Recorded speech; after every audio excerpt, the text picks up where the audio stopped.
Thanks everybody for coming. Just remember to please pick up the handouts. Dog walk will be 9:45 early, 9:45 this week. And remember, no live stream. Thank you. Yep.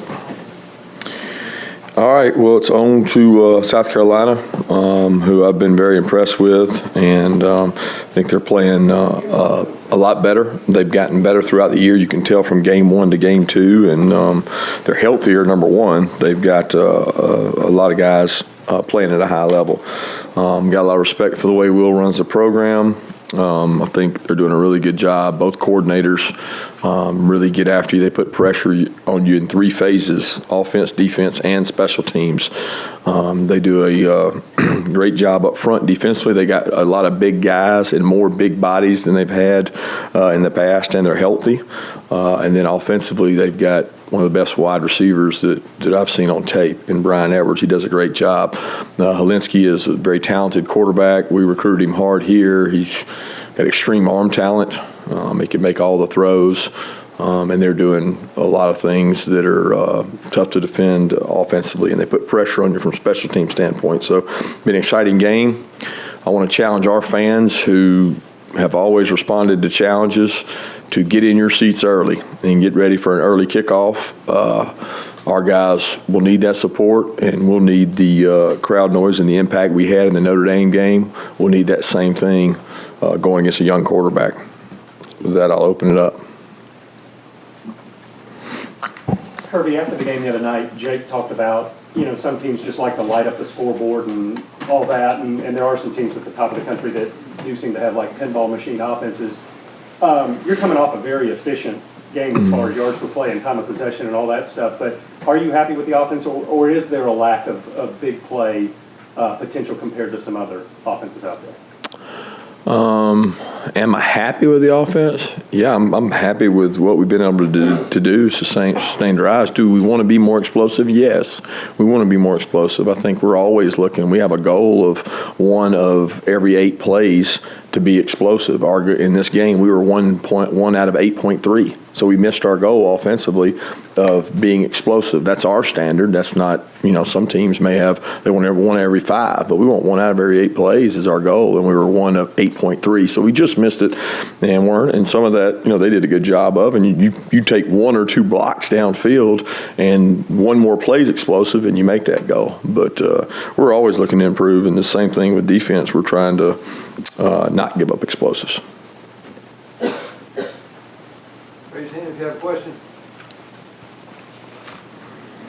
Each of the last 2 games, the defense has been played really well in the third quarter. What is it that has allowed those strong performances at the halftime? And does it reflect more on the adjustments you guys make as coaches or the players' ability to respond to those strategic changes? Settling down, I think, playing and understanding what the team's trying to do to us. Maybe we got to do a better job as coaches of preparing them early in the game. I think when you're a good defense, I do think that you don't see the same things. So what happens is, in the history of the really good defense that I've been with, you go into a game expecting one thing, and the other team has worked really hard to try to counteract that and get off tendencies to do different things. You see different stuff because they're trying to generate plays against you, and that's been the case for us, but we got to do a better job starting off for sure. Coach, Will Muschamp was asked yesterday about his friendship with you. Could you just elaborate on Will's role when you were here and how you guys have been able to maintain a friendship throughout the changes in your coaching careers? Yeah, there was not like a close relationship when we were here because he was a 5th-year senior captain and I was a redshirt freshman. That we were really in 2 different places. So, he was good to me, but it wasn't like we had a friendship. We were in 2 different spots in our career. Where we became closer was the opportunity he gave me to come to Valdosta State, he and Chris Hatcher, and we worked together there, and then we worked together at LSU. And those 2 years we spent in the same staff, we probably bonded more than we did while we were here. But he's always been a very intense coach, good football coach. I think he does a good job running a program.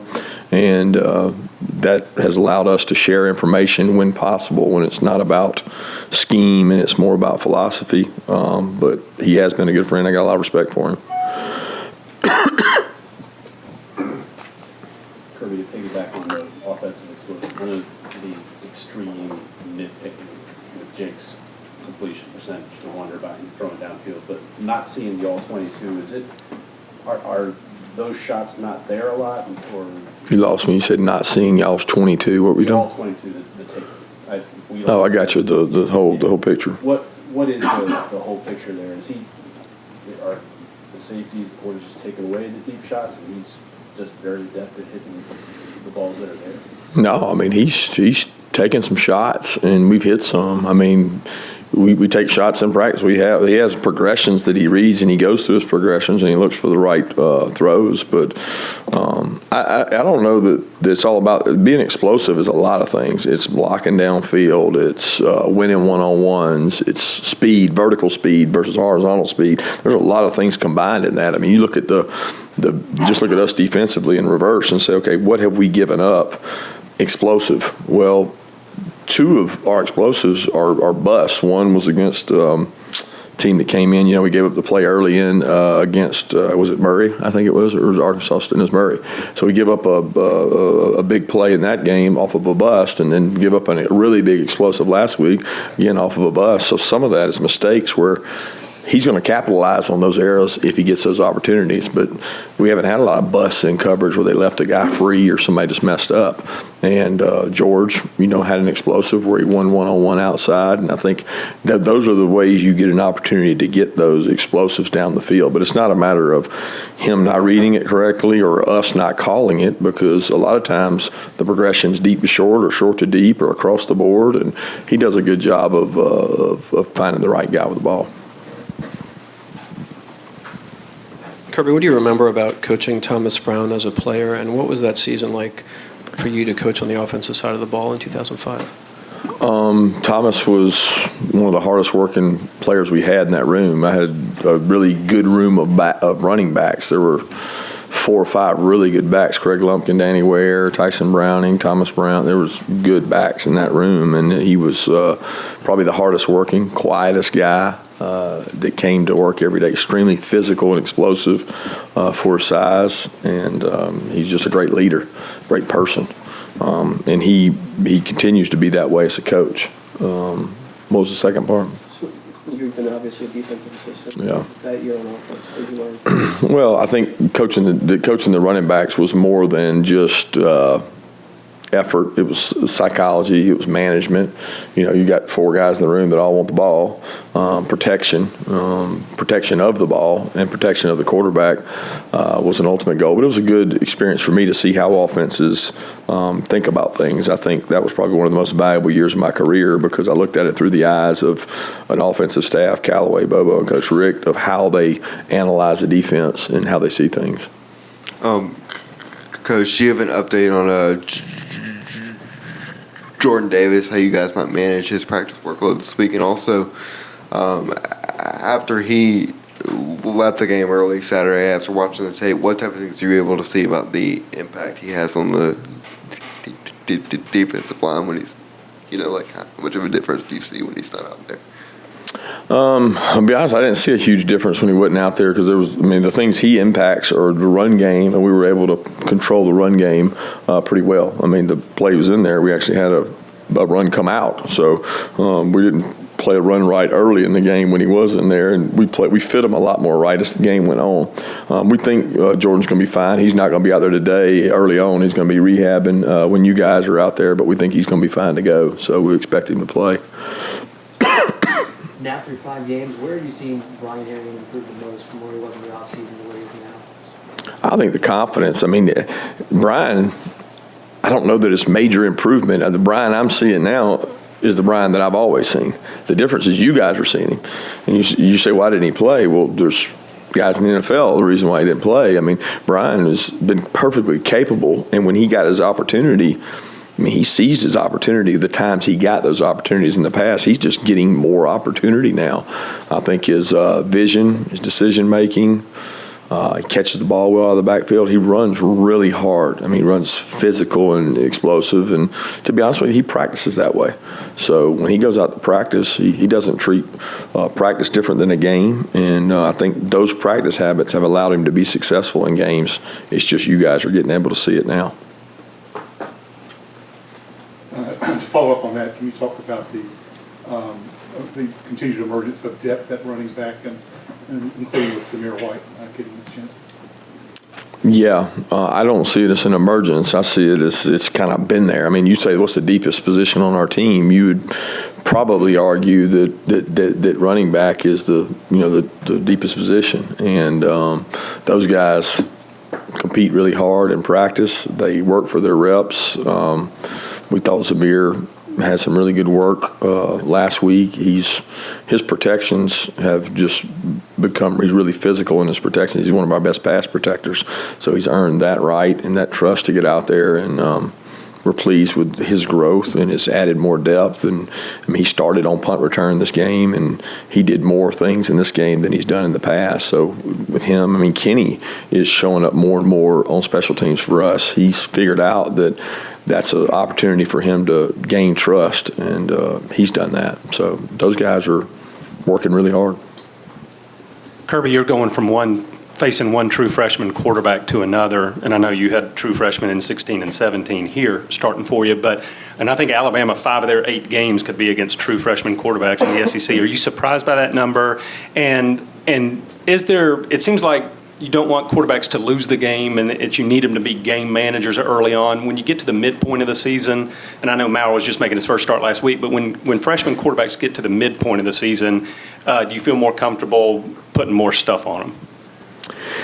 Yeah, I think it's a trend that you're going to see because, number one, they're getting hit more, so there's a chance of injury. They're running more, there's greater chance of injury. So you're seeing backups who happen to be true freshmen because quarterbacks don't usually stay the long haul and they leave. So you're seeing more backups, but you're also seeing more talented freshmen arrive. And this young man is talented. This young man has a talented arm strength. He can make all the throws. To see him go in the games he went in, I mean, just look at the Alabama tape. He went out and played against one of the elite defenses in the country and spun the ball as good as anybody. He's got a great release. He's got intuition on throws, very instinctive, and he's going to be a really good player in this league for a long time, in my opinion. Is there get an update on Tyson Campbell, Solomon Kinley, and did everybody else come out of the game helping? Tyson will be trying to go today. I don't know much because I haven't seen him since the game or since we left for the game, and he didn't go. So we're hoping to get him back, but we don't know. I'll know more by the end of the week. And then Solomon should be good. He's cleared to go today. We thought if he had to go in the game, he would have been able to go. So he'll be practicing today, and I don't think there's anything else outside of Jordan we talked about. I don't think there's anything else. Rochester grade out okay? It was his first. Yeah, I mean Julian played well. He came in and has been practicing. I mean we've been grooming him to get him ready and get him in the rotation, and felt like it was the time to do it. So he'll get opportunities to continue doing that if he continues to do everything he's supposed to do and work hard in practice. He continues to do that. The biggest thing is we got to get some quickness and production out of those guys, and that's what we're hoping he can help with. Going back to Brian Harrion, and you've known him so long, and he's a guy that's gone through a lot, and you know, a time where people look for greener pastures out there when they're not playing a lot. Is that a guy you kind of pull for a little more when he has a successful game like he did the other day? I mean, I pull for all our guys. The guys here that practice hard and go out and play, you want them to be successful just like you do anybody else. And he works hard. You can say he's been patient, but he's been a contributor in every way. I mean, the guy has played almost every role on every special teams. He's first in line when we do stuff for special teams, and I've seen him carry the ball plenty in practices to know that he's talented enough. And I don't think you look for greener pastures at Georgia. You continue to work and get better because the green pasture is what the O-line opens up. I mean, they open up green pastures for you to have ability to run, and you're not looking to run away from here and run away from a good physical O-line where you get the opportunity to carry the ball. looking at the numbers, all the defense has been able to shut down opposing running backs, in the first 5 games. How would you assess the defensive line, guys like Monty Rice and inside linebacker, stopping the run? We haven't fit things real well all the time, and we haven't tackled the way we're supposed to, especially in space. And some of that comes off passing game. But we have to play better in space. We have to be a better tackling team, and that comes from perimeter runs from running backs. So, I'm not pleased with how we have played as far as contact and contact toughness. We have to improve on that and get better, because as a whole, when you watch football in general, tackling tends to go downhill as the season goes, and we can't let that happen. And a lot of that starts with our defensive line controlling it from getting out of there. When you go up against a coach that was formerly on his staff of yours, our former offensive coordinator, how difficult is to game plan around what that coach already knows going into the game? Which game were you talking about last week's? What were we talking about? Yes. Talking about Tennessee's with Coach Chaney? Mm-hmm. Yeah, I'm worried about South Carolina right now, but I'm forgotten about that totally. I think that they did a really good job. Got a lot of respect for those guys and how hard their kids played, but I'm worried about South Carolina right now. With Zamir White, it looks like you guys got him involved early and pretty regularly throughout the game. How is he sort of handling the ins and outs of the season, both physically and sort of mentally, where, there might be a week like Notre Dame where he doesn't get a carry and then he gets pretty involved against Tennessee? How's he handling that mentally? Yeah, just sort of the wear and tear of the season. Yeah, I think Zamir's physically, our kids lift, run, practice every day. There's probably more wear and tear in a Tuesday, Wednesday practice than there are sometimes in games. I think the psychological part of knowing and understanding what my role is in the game, and not every game's the same. You just don't know. So that's part of being a good football player is I'm ready to go when my number's called. And I tell the guys all the time, because you prepare well in practice doesn't guarantee you'll play. But if you don't prepare well in practice, guarantees you won't. So that goes perfect for Zamir. He prepares properly and gets ready. Doesn't guarantee that he'll play. He deserves to, and I want him to, but doesn't guarantee he'll play.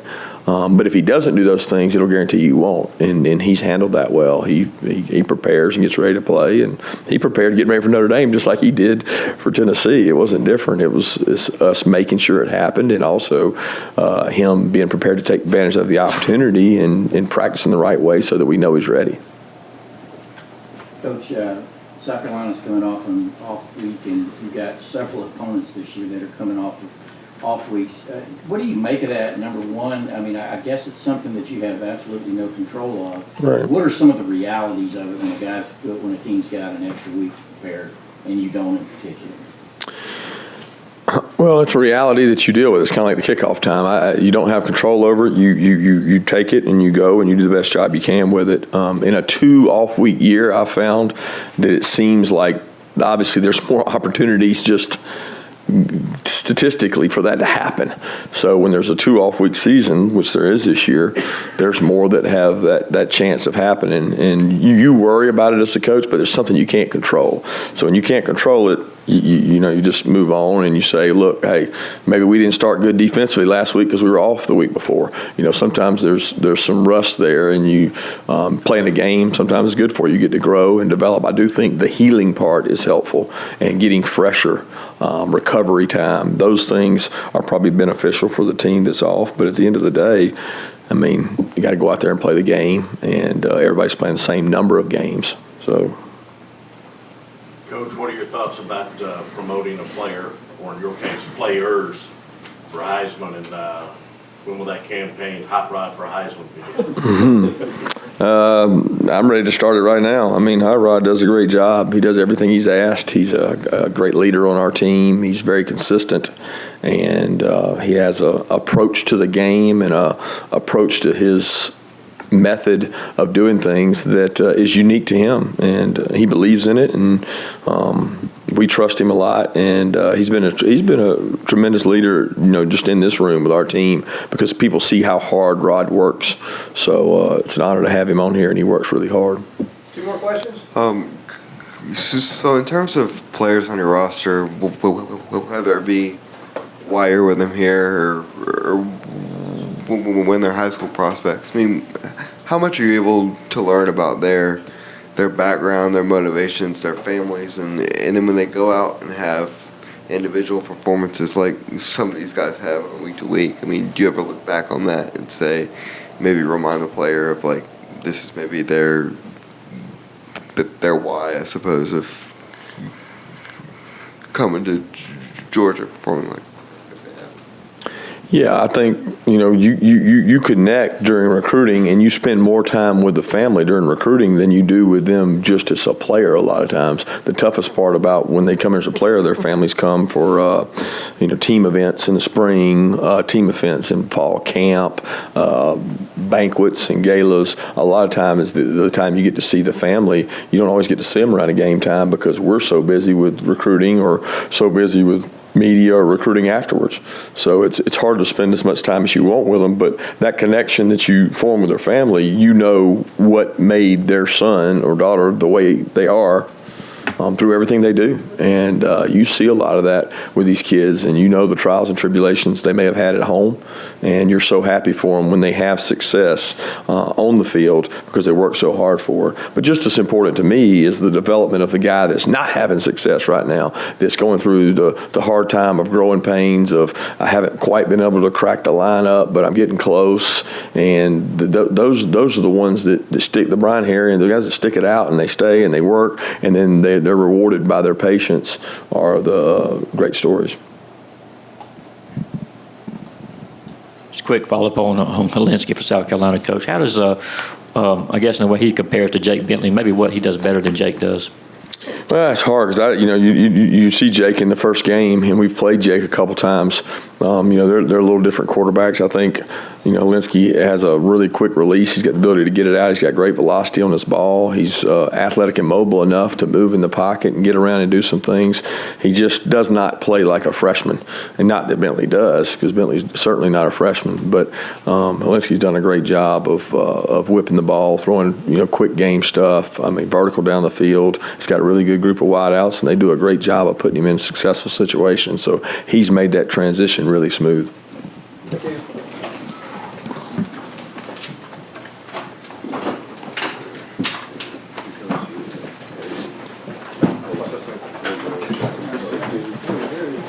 Thank you.